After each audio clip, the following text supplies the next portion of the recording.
Alô, amigos da Atual TV, estamos iniciando mais um programa Atual Saúde aqui pelo Canal 10, sempre com oferecimento especial da Casa Branca Serviços, empresa patobranquense que atua na área de terceirização do serviço de limpeza e conservação para empresas, consultórios, escritórios e condomínios. Atenção empresários, profissionais da área de saúde e administradores de condomínios que precisam de qualidade e compromisso na prestação do serviço de limpeza e ao mesmo tempo que preferem não ter vínculo trabalhista com os profissionais que prestam este serviço.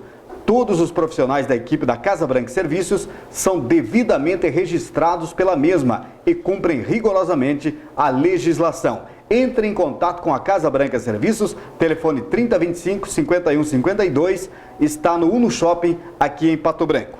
Hoje o Atual Saúde vai conversar com o Dr. Ricardo Zimmer, médico psiquiatra aqui em Pato Branco. Vamos falar de muitos assuntos e esclarecer muitos pontos aqui do programa. Doutor Ricardo, bem-vindo mais uma vez ao Atual Saúde. Obrigado, Itamar. É sempre uma satisfação estar com vocês aqui, podendo contribuir, levando alguma informação para o pessoal em casa.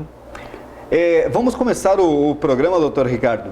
Há tempos atrás, tínhamos aqui no Canal 10 o Falando em Psiquiatria. Vamos começar já perguntando se essa doença que atinge agora a humanidade de uma certa forma muito aguda, que é a depressão. Começamos a falar um pouquinho do tema depressão hoje aqui no programa. Ótimo. A depressão, ela é uma doença extremamente prevalente, ou seja, de cada 100 pessoas, umas 5 delas podem estar deprimidas e em torno de umas 10 vão ter depressão durante a vida. E ela é recorrente, ou seja, ela acontece uma vez e tende a se manter, a repetir e acontecer de novo. No início, geralmente os quadros são mais curtos, né? Só que curtos assim em termos meses a anos.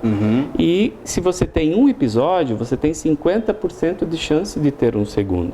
Quer dizer, a pessoa desenvolvendo uma predisposição, certamente vai ter novamente. Exatamente. Então, existe, como você fala, isso é legal, a predisposição genética. Né? Fica deprimido quem pode, não quem quer. E não é falta de trabalho, entende? Não adianta a pessoa se ajudar, entre aspas, porque essas emoções, elas estão um pouco além dessa tristeza, do desânimo usual do dia a dia, de tipo assim, às vezes eu estou meio chateado, não acho tanta graça nas coisas, mas eu vou tocando o dia e eu melhoro, não dou bola. Quando o cérebro muda mesmo o funcionamento, isso me trava, eu não consigo dar conta das coisas, eu não penso mais direito. Vai além da força do indivíduo. Vai muito além da força do indivíduo. Claro que a gente precisa ativar o comportamento, né? Fazer atividade física principalmente, tentar tocar a vida o mais natural possível, mas muitas vezes as pessoas não conseguem, entende? Isso não adianta. Dá para fazer uma analogia assim, imagina que você tem uma junta de boi e a carroça está cheia e você açoitando os bois lá, não vai mais rápido. É mais ou menos assim que está o cérebro da pessoa. É uma alteração do funcionamento cerebral. Mesmo eu sendo psiquiatra, sabendo de tudo isso, se o meu cérebro mudar o funcionamento e eu tiver esse funcionamento da depressão, eu vou ficar travado e não vou conseguir trabalhar. Então, não é uma doença moderna, dizem, por causa do consumismo e da vida agitada que as pessoas levam hoje em dia. A depressão sempre existiu? Sempre existiu. A gente tem relatos na Grécia Antiga, desde a invenção da escrita. Inclusive na própria Bíblia, eu não vou conseguir lembrar de cabeça agora, mas eu sei que historicamente existem relatos de quadros de depressão já naquela época. Descrevendo exatamente como é a depressão. Como é hoje? Hoje. O que são os 2 sintomas mais importantes da depressão, Tamar? Primeiro é desânimo. Não é tristeza. Tristeza também não pode se confunde. estar. O desânimo é, na verdade, aquela falta de energia. Entende? É mais ou menos como a gente acorda de manhã cedo, assim, sabe que tu não consegue tocar. Sim, Só que imagina você ficar naquele estado o dia inteiro. Puxa. No mínimo 2 semanas, entende? Então, existem os critérios de tempo e aí também tem as intensidades. Existem quadros leves, moderados, graves e graves com sintomas psicóticos. Daí a pessoa fica fora da realidade, mas isso é bem raro de acontecer. Então, a gente tem esses 2 sintomas, o desânimo e a tristeza. E a tristeza. Nota, eu posso ficar triste quando acontece algum evento desagradável na minha vida. Mas eu começo a ter uma tristeza imotivada. Por nada? Por nada. Tô triste. Tô triste. É uma sensação que vem do nada. Claro que a pessoa vai tentar justificar que ela está se sentindo assim por algum motivo, alguma coisa. E a pessoa depressiva com a tendência é mais ou menos como um alcoólatra que não se admite? Então, ou caso a caso? É bem interessante, bom você me lembrar desse ponto, porque habitualmente um jeito das pessoas se protegerem é negando o problema. Ele continua existindo, mas eu não tomando contato com ele, ou seja, eu não me flagrando do que eu estou sentindo, do que está acontecendo, parece que eu estou sofrendo menos, num primeiro momento. Então, a negação dos sintomas é parte do processo, porque diminui a crítica. Ou seja, a condição da pessoa julgar a si mesma e a própria realidade. E as pessoas tendem a empurrá-la, a fazer, não, se anima, aquela coisa assim. Então a pessoa se protege assim. Também, porque mas não é muito triste viver assim, doutor? É muito triste, é muito sofrido. Então, veja qual que é a lógica. A pessoa tem desânimo, ela não tem energia para fazer as coisas, ela sente uma tristeza, ela começa a enxergar o mundo e a si mesma com um olhar negativo. É como se colocasse um óculos que filtra, tiram todas as cores e fica tudo cinza. Tudo é ruim. Tudo é ruim. E nada mais me agrada, ou seja, eu tenho anedonia, a incapacidade de sentir satisfação. Um local lá no cérebro que liga quando a gente acha graça nas coisas, tipo assim, eu estou feliz de estar aqui contigo, conversando com o povo, então aquele lugar acende na minha cabeça e eu sinto gratificação. Se eu tivesse deprimido, eu poderia vir aqui a duras penas, arrastado, ia ser uma coisa pesada, não seria confortável, não traria satisfação para a minha pessoa. Então, quem tem depressão sente isso também. Junto disso, começa a ter alteração do sono e do apetite. Pode ser mais sono ou menos sono e mais apetite ou menos apetite, tanto faz. Os dois sintomas, tristeza e o desânimo. E a ansiedade? Então, é sintoma de depressão? A ansiedade, a gente tem que pensar a ansiedade como quadro, parte do kit. É um kit. Sabe aqueles kits de coisa que você compra? Um combo. Isso, um combo. É um combo. Então, geralmente, como é que funciona? Eu tenho um evento estressante. O que é um evento estressante? Eu vou dar exemplos assim bem. Nascimento de filho, casamento, troca de casa, troca de emprego, passar na faculdade, troca de cidade, mexe com as emoções, ganhar na Mega Sena, alguma questão que mudou a minha rotina, ou seja, algo anormal. Algo anormal. Se eu tenho a predisposição genética, esse estresse vai me gerar ansiedade. Num primeiro momento, é minha tentativa de me ajustar ao ambiente. O cérebro sabe fazer isso e ele toca. Algumas pessoas, depois de alguns meses, isso começa a entrar em falência. E aí vem do estresse, ansiedade e depressão. Então, eu sempre tenho, quando estressado, alguns sintomas de depressão, mas passam, porque não duram mais do que 2 semanas. Quando eu tenho ansiedade, eu tenho alguns sintomas de depressão, mas não todos. E toda vez que eu estou deprimido, eu tenho alguns sintomas de ansiedade. Então, é um quadro... Puxa, é um quebra-cabeças para entender. Então, a depressão é essa alteração neurofisiológica do cérebro. Porque, descrevendo essas emoções que o indivíduo viveu, naturalmente vai ficar ansioso, né? Isso. A ansiedade é essa sensação da insegurança de eu estar me julgando incompetente para lidar com alguma coisa. Por exemplo, assim, se eu não sei lidar... Mudei de emprego, Mudei de emprego, vou ter que dar conta de uma nova demanda.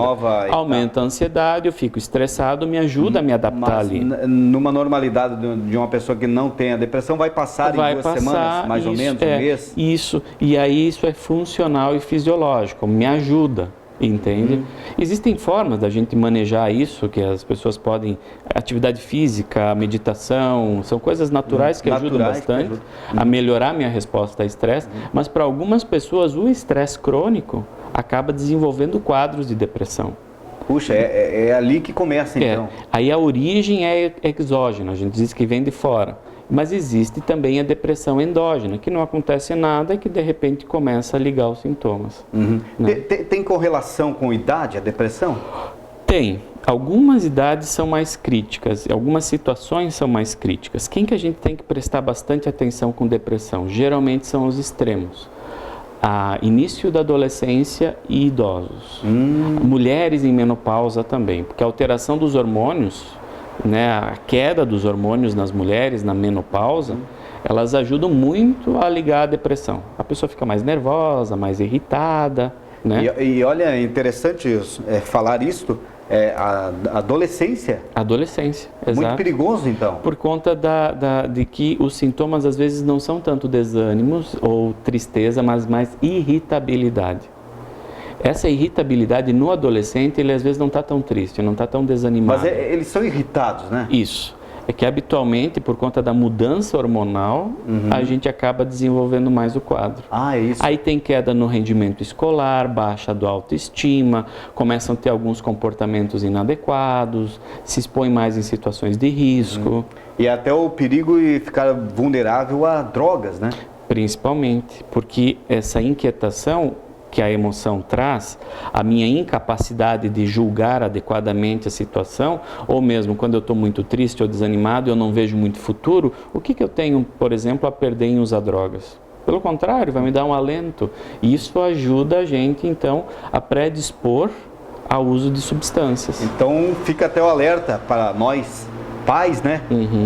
Prestar bastante atenção. Como é que o pai pode ajudar um familiar? É sensacional que você me traga essa pergunta, porque aí vem o maior problema. Se a gente tem um adolescente doente, a gente tem que cuidar do cuidador.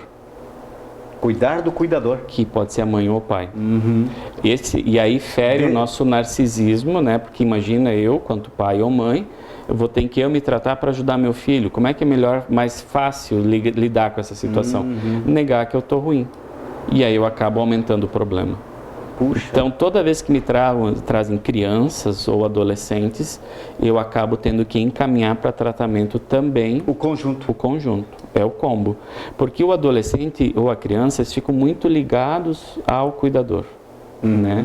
E é por conta de ter uma personalidade mais vulnerável. Então, a gente tem que ajudar o pai e a mãe a funcionar melhor. Até para eles superarem a situação. Sim, né? E quando a gente vive em grupo, a gente modula o nosso humor, o nosso comportamento pelo grupo. Certo. Né? Isso a gente passa para os filhos sem se perceber. Né? Por melhor da intenção, mas acaba passando sem notar, sem né? Passa notar. uma preocupação, Isso. como pode passar uma alegria. Isso, a irritabilidade. Então, para a gente melhorar um adolescente, a gente tem que cuidar do pai e da mãe dele, do cuidador. Pode ser às vezes até a babá, entende? Ou a avó que está cuidando dele, enfim. A gente tem que cuidar dessa pessoa também. E é importante também as pessoas prestarem atenção em quem começa a desenvolver, como estamos falando, esse quadro depressivo e procurar recurso logo, né, doutor? Então, veja, quanto mais eu faço uma coisa, melhor eu faço aquilo. Quanto mais depressão eu tenho, quanto mais estressado eu sou, melhor eu faço isso. Então, eu aprendo. Né? O meu cérebro aprende, porque o cérebro, ele não julga as coisas ética ou moralmente, ou o que é bom ou ruim. Apenas para ele tem estímulo ou ausência de estímulo. E ele tende a fazer aquilo que é estímulo. Então, quanto pior eu sou, pior eu me torno. Ou melhor, quanto mais eu tenho um hábito saudável, mais fácil fica eu aprender aquele hábito saudável. Então, a gente vai acostumando, né? E depois não se percebe. Certo. Entende? Aquela história do sapo na água, vai esquentando, cozinhou e não notou. É mais ou menos assim. Mais ou menos assim. E isso as pessoas às vezes não entendem e não aceitam. Né? Ah, mas como? Eu tenho tudo, eu tenho casa, eu tenho família, eu tenho trabalho. Mas é a mesma coisa, eu posso ter diabetes e ter isso tudo, entende? Porque é uma doença. Porque é uma doença. Não é uma emoção de fora para dentro, né? Nota, a teoria que a pessoa faz é que se tivesse tudo seria feliz. Só que assim, se a gente pensa, Tamar, veja, a gente ser feliz é uma qualidade, é um adjetivo. Eu ter família, ter trabalho, ter alguma coisa, ter dinheiro, são substâncias, são coisas. Coisas não dão qualidade, coisas são coisas. Na nossa cabeça se funde isso, né? E aí vem aquela outra máxima de que é mais fácil você enganar alguém que convencer. Então as pessoas se enganam achando, negam que tem tudo, que tendo tudo vão ser felizes. E felicidade não tem nada a ver com essa questão de posse. Claro que alguém que está em situação de risco social, econômica, de saúde, ela tem que tratar isso primeiro para conseguir galgar outros níveis de funcionamento. Mas tendo essas coisas, a alma clama por um desenvolvimento. E aí a depressão é um sintoma para nós chamarmos para alguma mudança de vida. Os dias de hoje, como a gente vê o capitalismo, o consumismo, ter e ter e ter, agrava ainda mais esses problemas de depressão, doutor? Dá uma sensação de vazio. Dá. A gente compra coisa que não precisa com o dinheiro que não tem para agradar quem se importa pouco conosco. Interessante. E o cérebro está julgando a todo instante. Peraí, o que eu estou fazendo? Que resposta eu estou tendo? Quando isso não fecha essa matemática, eu começo a não ter sentido na vida.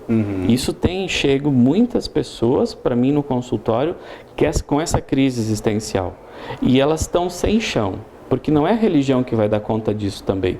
Sim. É uma questão assim, para que eu saio da cama de manhã cedo? Sim, qual que é o meu propósito de vida? Nesse mundo, né?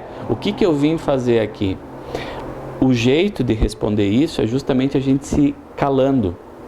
A nossa alma, quando eu estou falando alma, não estou falando dessa alma religiosa, eu estou falando da nossa essência, que não é identificação com medo, com apego ou com desejo. Ela fala conosco, só que a gente não escuta. Então, quando a gente treina a meditar, que é ficar quieto, parados, contemplando os nossos pensamentos que passam pela nossa cabeça, a gente começa a ter contato com essa nossa natureza mais divina. E isso faz com que a gente consiga, então, ter essa sensação de paz. Só que isso é custo zero. O problema que eu tenho que fazer é largar a mão dos meus apegos, largar a mão das minhas ideias, das minhas teorias e tentar algo novo. Me dar um pouco de silêncio. Isso. Ficar conversar quieto. com o meu eu. Na verdade, assim, o eu da gente sempre está conversando conosco. Sempre está falando, né? O problema é que a gente não escuta. A gente está com... o nosso Deus é outro. O nosso Deus é o apego, é o medo. E aí vem a sensação de vazio. Né? Acaba deprimindo, ficando doente. E aí mesmo que não consegue tomar contato com as coisas. Né? Então, são 3 falências humanas, assim, as ruínas. Os medos, que a gente não enfrenta e a gente foge. Os apegos, né, que a gente tem, que são às vezes por a nossa ideia de estar certo, de não admitir que se equivocou. Né? Porque se admitir que estava equivocado, meio vai... que radical, né? Radical, inflexível, e aí é a intransigência. Entende? Quando a gente está deprimido, a gente tem tudo isso. A gente tem medo, a gente tem apego, né? E a gente fica intransigente. Então, a solução é justamente assim, aceite tudo para você poder largar a mão daquilo que te faz mal e enfrente o medo. Porque quando a gente não enfrenta o medo, a gente tende a construir a ideia que nós somos incapazes e somos incompetentes. E que a gente não vai tolerar aquilo. E às vezes são só bobagens, são só ideias. Sim. São mitos da cabeça? São mitos. Porque assim, a gente pensa nas coisas desde sempre. E não para pensar sobre o que pensa. Aí a gente começa a achar que o nosso pensamento é verdade, o cérebro interpreta assim. Então, quem olha de fora entende e vê que isso não tem fundamento. Tem. Mas para mim é algo... É a mais absoluta verdade. E aí a gente fica com apego, tanto pela ideia quanto pelo conceito. Quando a gente consegue largar a mão dessas ideias, desses conceitos, a gente consegue se desenvolver. Só que daí vem uma outra questão, mas de quem que eu sou? Entende? E essa é a pergunta, então. Porque se me tiram, por exemplo, quem que vai ser o Ricardo? Se me tiram o meu nome, se tiram o meu título, se tiram a minha família, se tiram tudo de mim, o que que sobra? O que sou eu? O que que sou eu? E essa pergunta é assim, então eu não sou nada? Não, é que você já é tudo. O que a gente tem é justamente a identificação com essas coisas que não sou eu. E aí a gente sofre, porque é apego, entende? Então, aí a gente tem essa sociedade atual, sem valores, né? A gente nota que sim, que os nossos líderes, de uma forma geral, são pessoas vazias, que estão num nível de funcionamento muito primitivo, visceral, estão mais preocupados às vezes em encher a cara e guardar os milhões, porque saem de um pressuposto de miséria. Não há como não deprimir com isso. O corpo, tentando se proteger, deprime para parar fazer com que a pessoa pare de fazer alguma coisa que é pior a ela. Na verdade, é uma resposta do corpo, muitas vezes. A gente precisa do corpo para expressar as nossas emoções. Por isso que quando a gente entende que está tudo certo, aceita as coisas, a gente começa a ter livre-arbítrio e pode pensar diferente. Muito bom. Vamos ao nosso intervalo comercial. Está bem interessante a nossa conversa hoje com o Dr. Ricardo Zimmer, mas já já nós voltamos.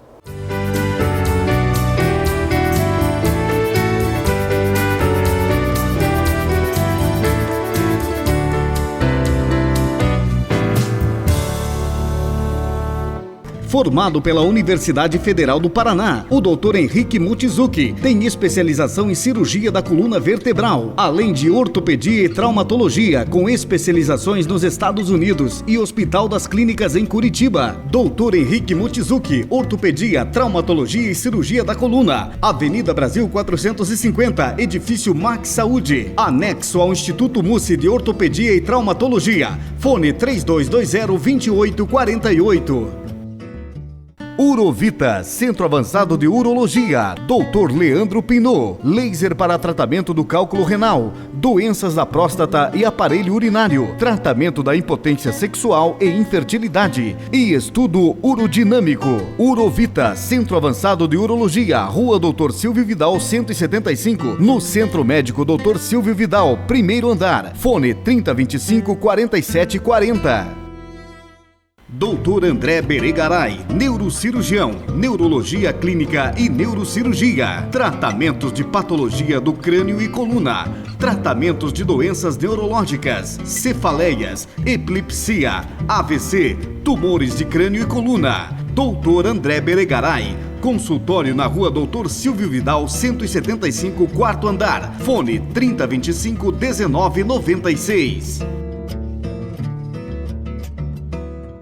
Casa Branca Serviços, uma empresa patobranquense, atuando na área de terceirização do serviço de limpeza e conservação para empresas, consultórios, escritórios e condomínios. Precisando? Chame a Casa Branca Serviços, 3025-5152.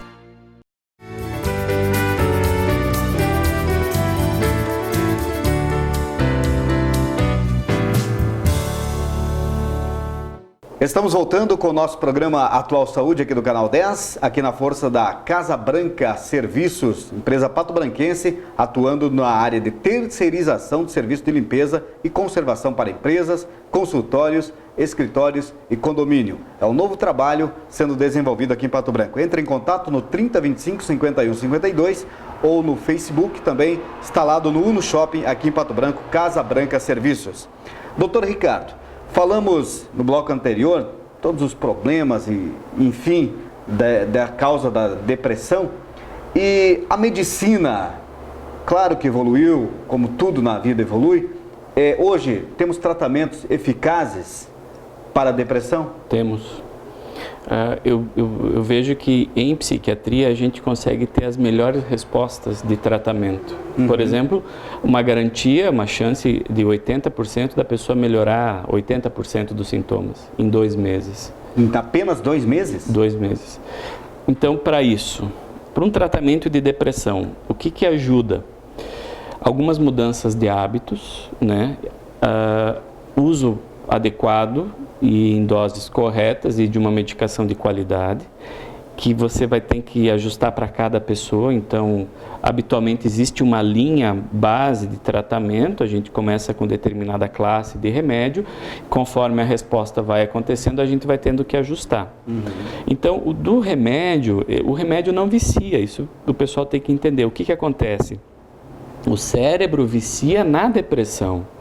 Quando alguém chega para o psiquiatra, eu vejo, em média, a pessoa já está com, 30 anos de depressão. Puxa, já está crônico. Imagina se eu jogar bola há 30 anos, como não vou jogar bem bola, né? Sim. Então, a depressão, ela já está crônica. O cérebro já... Alguns pacientes idosos, eu percebo, a gente tira os sintomas de depressão, mas aquela visão de mundo continua igual. Ele não consegue pensar diferente daquilo. Foca no negativo. Quando está acontecendo uma montoeira de coisa boa, continua reclamando e dizendo que falta. Quer dizer, é o cerne. O cérebro já mudou. Quanto antes a gente consegue tratar tratar e mudar os sintomas, melhor é. Então a medicação ela é importante, não é consenso, mas na minha prática eu uso alguma suplementação de nutrientes, baseado em que o cérebro tem 2% do peso e consome 20% da energia.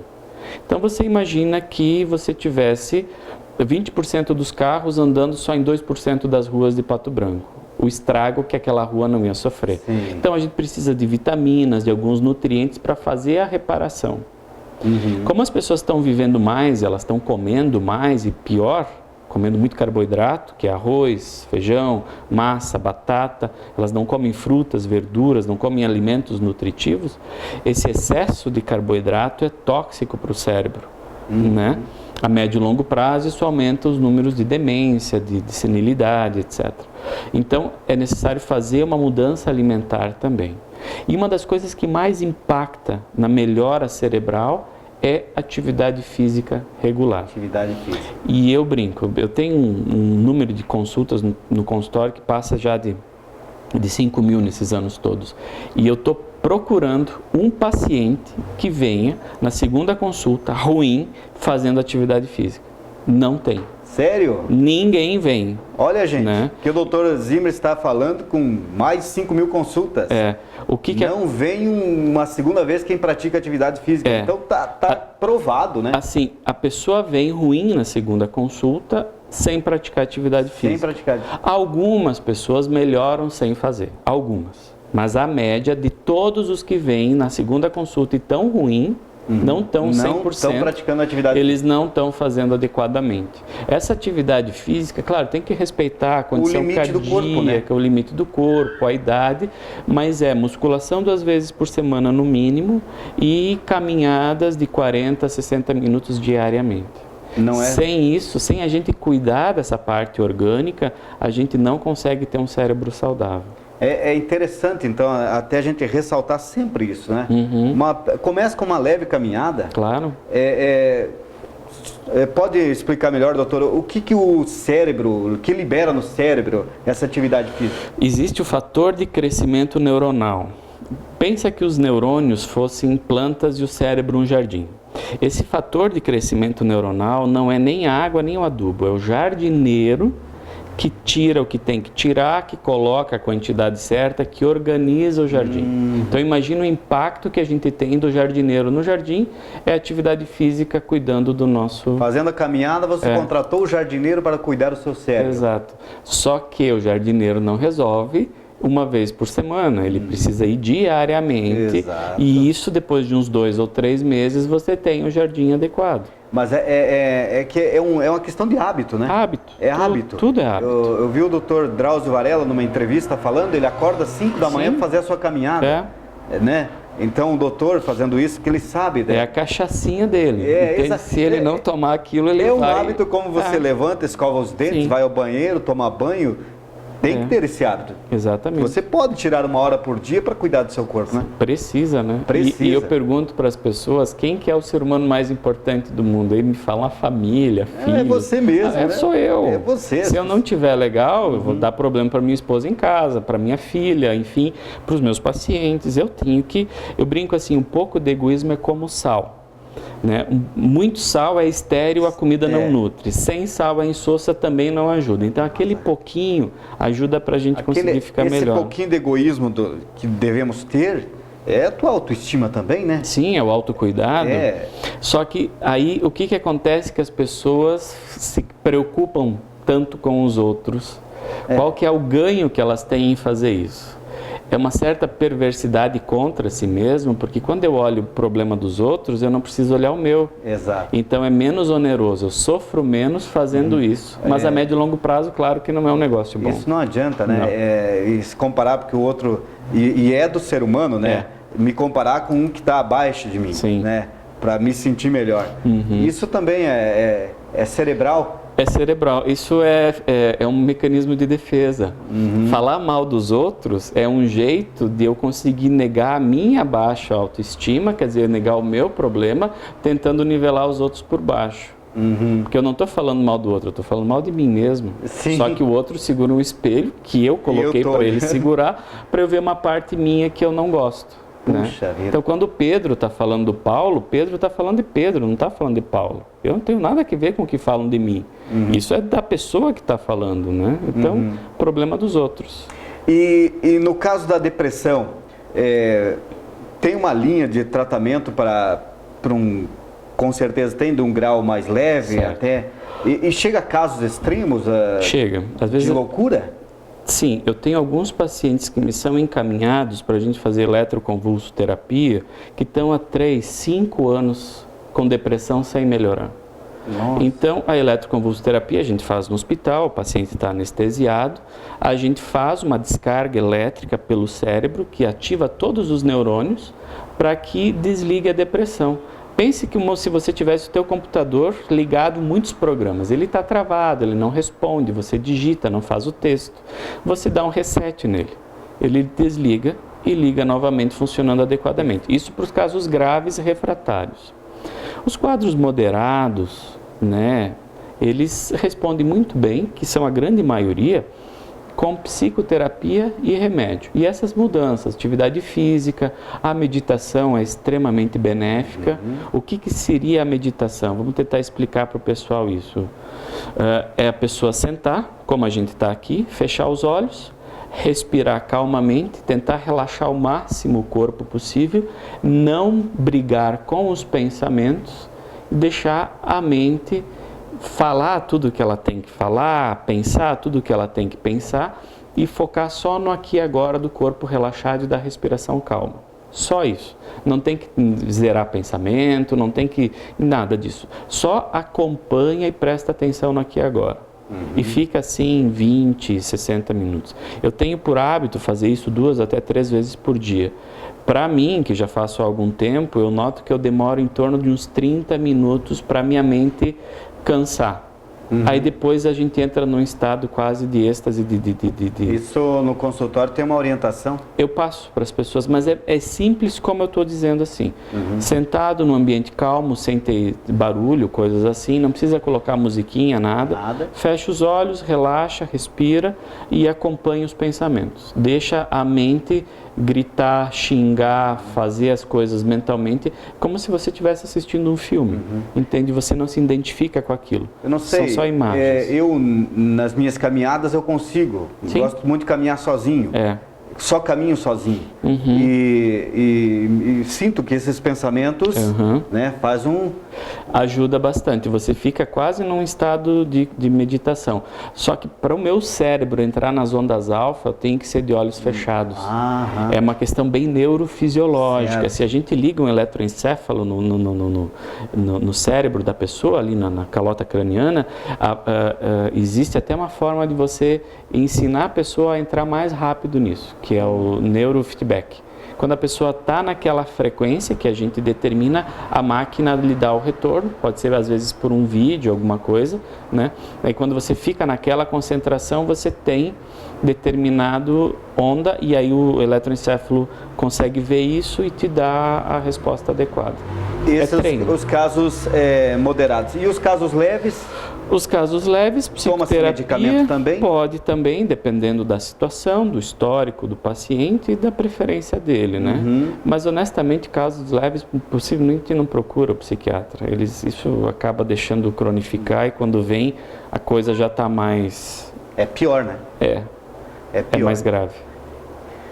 Então, são várias alternativas, Temos. Né, para tratar quadros de depressão, lembrando sempre que é uma doença extremamente perigosa, né, doutor? Sim, a questão do risco de suicídio. A gente vê diariamente, claro, nos meios de comunicação casos de pessoa, puxa, aquela pessoa, mas parecia... Tive colegas que se suicidaram e jamais eu achava que tinha depressão. Pois é. E a negação do sintoma, a negação da doença faz com que eu fique desesperançoso.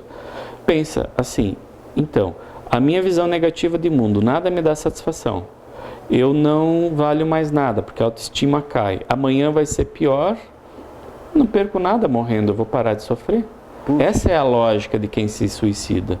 Entende? Porque a pessoa está identificada com aquilo, ela está enxergando daquela maneira, sentindo as coisas assim e acaba deturpando o jeito dela pensar. Isso é muito triste, né? Muito difícil. Puxa vida. Bom, chegamos ao final, nosso horário terminou. Agradecendo a sua presença. Informações também, consultório, telefone, Sim, contato se alguém, eletrônico? Isso, tem o e-mail, é clinicazimer@hotmail, ou pelo telefone 3224-1540. Se quiser também, tem o meu celular, que é 9111-9413. Estou à disposição. Se alguém tiver dúvida ou querer contribuir, sempre é bem-vindo. Obrigado, doutor Ricardo Zimmer, pela presença mais uma vez aqui no estúdio da Atual TV. Obrigado. Até uma próxima oportunidade. Até logo, então. E nós assim encerramos mais uma edição do Atual Saúde, no oferecimento da Casa Branca Serviços, empresa pato-branquense prestando serviço, terceirização da mão de obra do serviço de limpeza. Semana que vem voltamos com mais um Atual Saúde aqui no Canal 10. Até lá!